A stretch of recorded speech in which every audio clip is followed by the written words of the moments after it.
Аимшигын түүхүүд. 1-р хэсэг. Аав нь 7 настай хүүдээ сайхан амраарай гэж хэлэхээр ирлээ.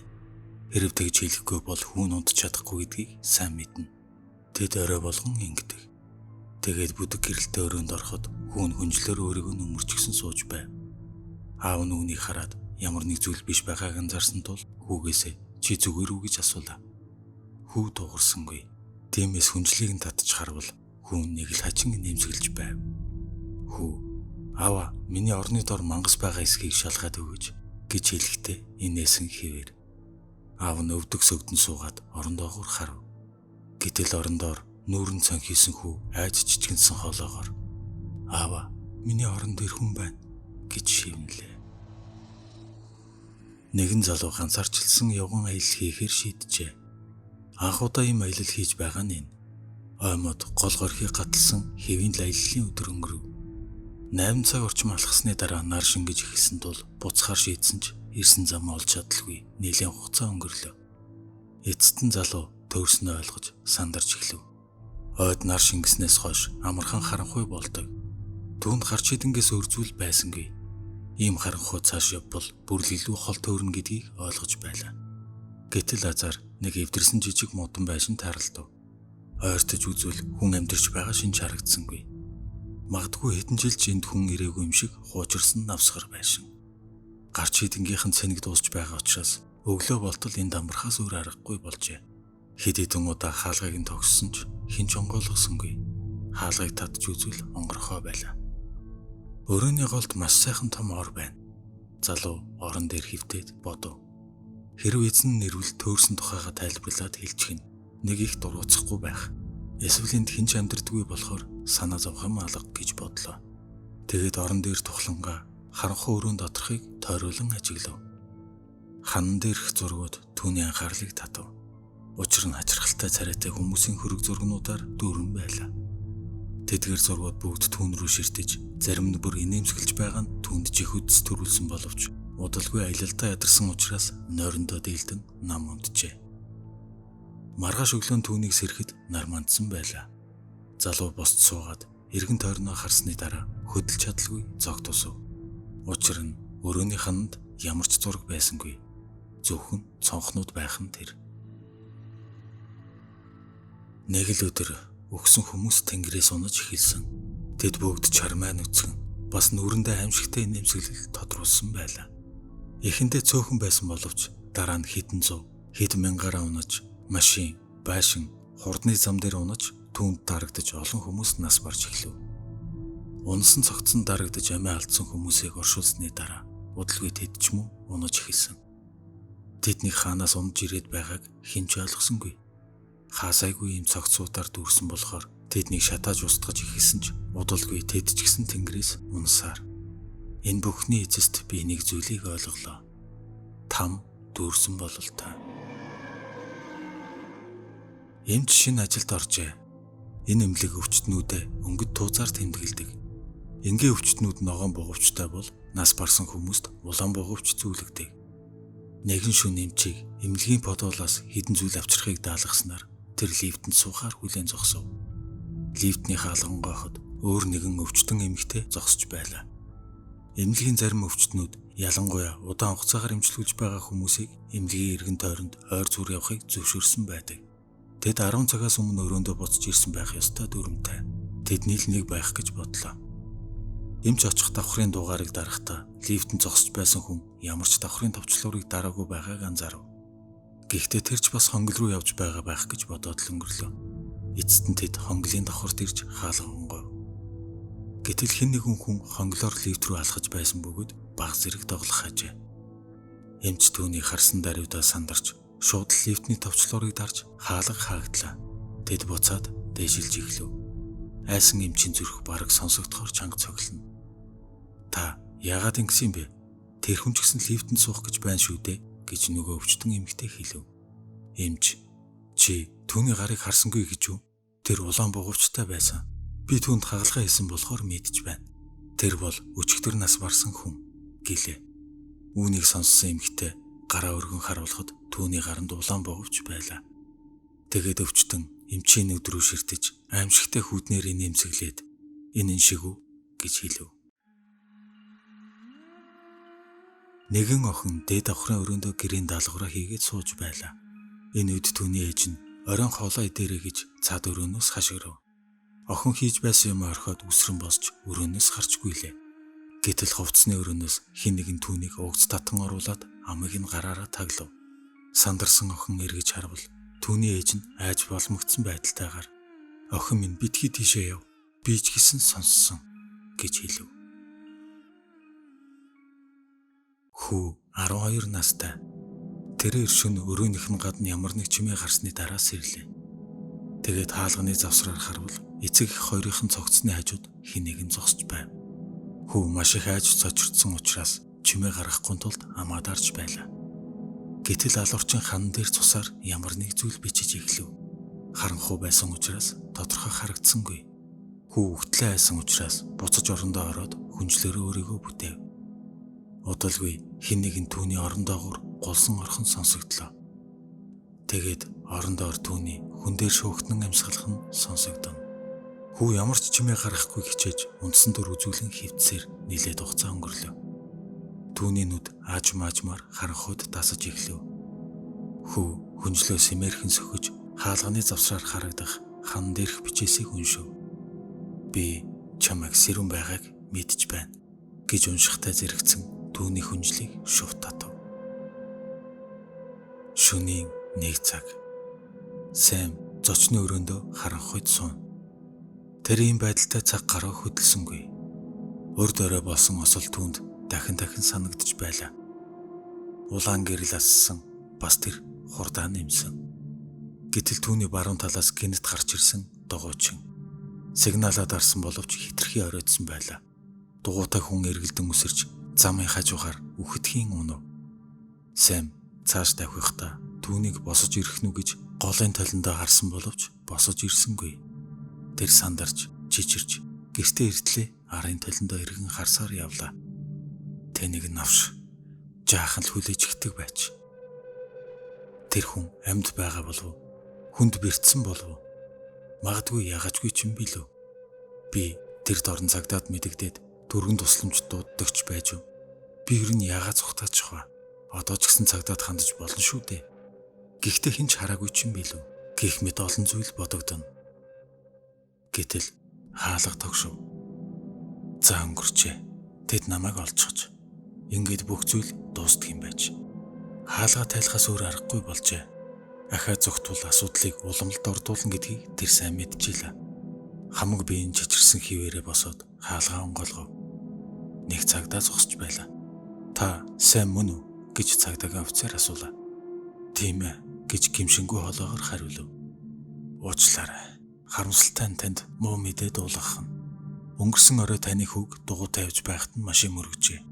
Цагдаагийн эргүүл хүүг тань олох хүртэл тухайн газар хүүд тань тусламж үзүүлэх хүн байгаагүй учраас төрхөн тусламж ирэхэд хитрхи оройтсон байсан. Хүү чинь цус алдсан байдалтай их удсан учраас нас барсан байна. Харамсалтай байна" гэж хэлв. Сэмд хэлэх үг байсангүй. Ээж намайг хонглын өрөөнд хизээж битгий ороорой гэж үргэлж хэлдэг. Гэхдээ тэнд ямар нэг зүйл түчгэнэж дуграад байгаа болохоор ямар нэг амьтан байгаа нь тодорхой. Би тэнд гүлэг байгаа байх гэж бодож байна. Учир нь тэр их хурдан бас хөнгөн хөдөлж байх шиг сонсогдсон.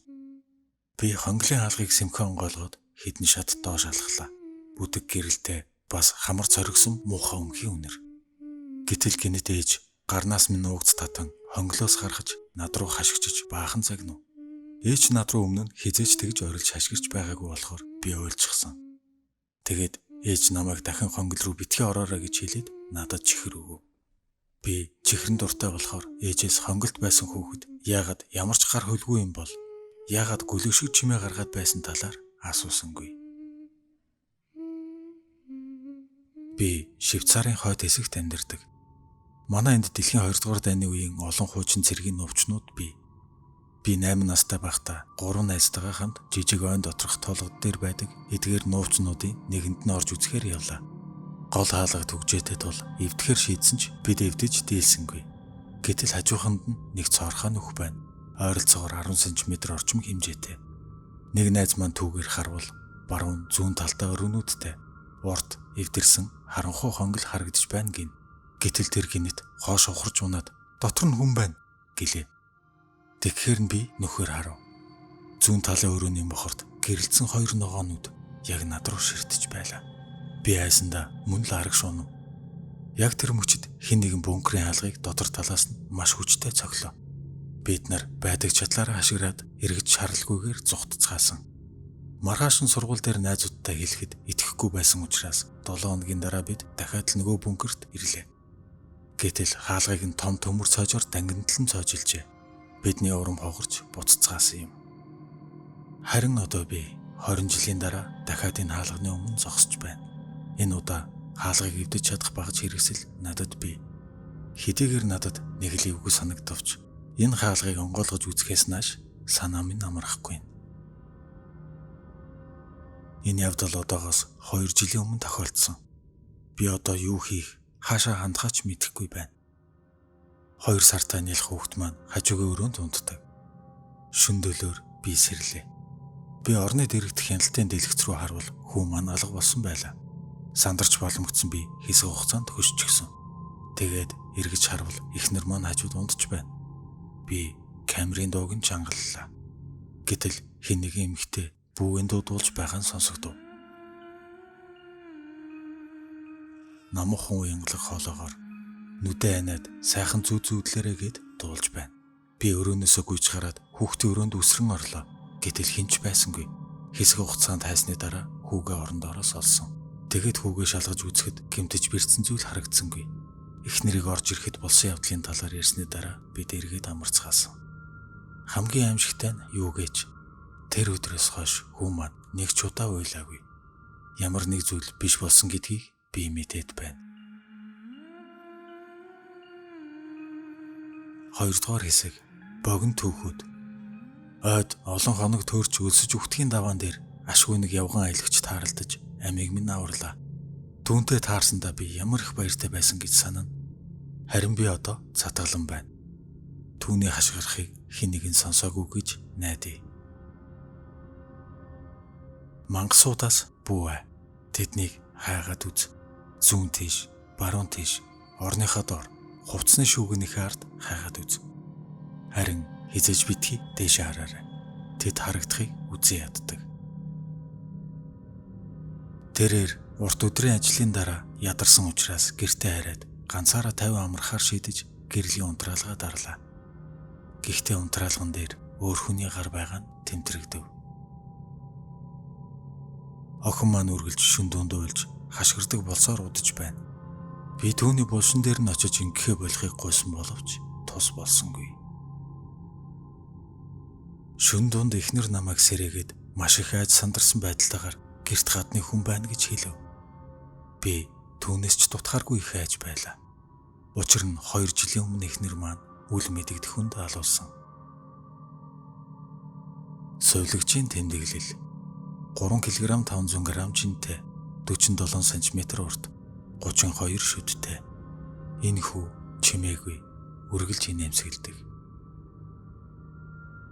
Энэ аимшигтай ногоонууд хизээж анивчдаггүй. Тэр шүн дунд болмогц гарч ирдэг. Өдөр бүр энэ нүд манай цонхоор харж намайг сүнсийг минь зайлтал айлгадаг. Манай гэр 14 давхарт байдаг. Хоолоороо битгий тоглож бай гэж хүүхэд байхад захидаг байсан. Харин би хоолоороо тоглох дуртай. Тэдэнтэй ярилцах ч дуртай. Ялангуяа алхаасаа өмнө. Хардаа би өөрийнхөө булшин дээр зогсож байна. Би одоо юу хийхийг чи мэдэж гинүү. Санаа зовлтгүй. Сайхан амарч бай. Таны хаалганы нууц кодыг би мэднэ.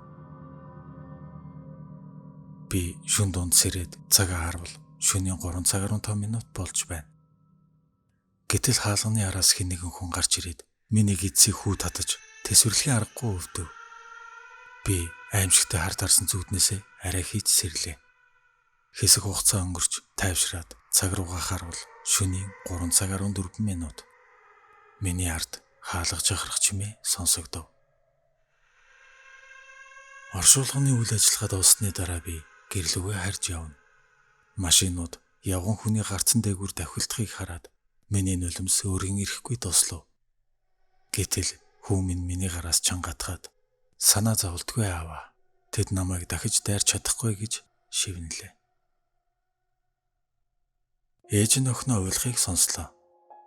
Ээж, би их даарч байна. Намайг оруулаач те гэхэн сонсогдоно. Түүнийг өвлийн хүйтэн шүн цасан дунд нүцгэн биетээ удаан тэсэхгүйг мэдж байгаа учраас хөшгөө хаалаа. Эхнэр өөрийнхөө хийсэн шөлөө ямар сайхан амттай болсныг нөхөртөө амсуулахыг хүснэ. Гэвч тэгэх шаардлага байсангүй. Тэр аль хэдийн амссан. Хурмын бөгжтэй хороо шөлтэй аяганд хөвж байгаа нь харагдана. Усан бороо асгартал орж байна.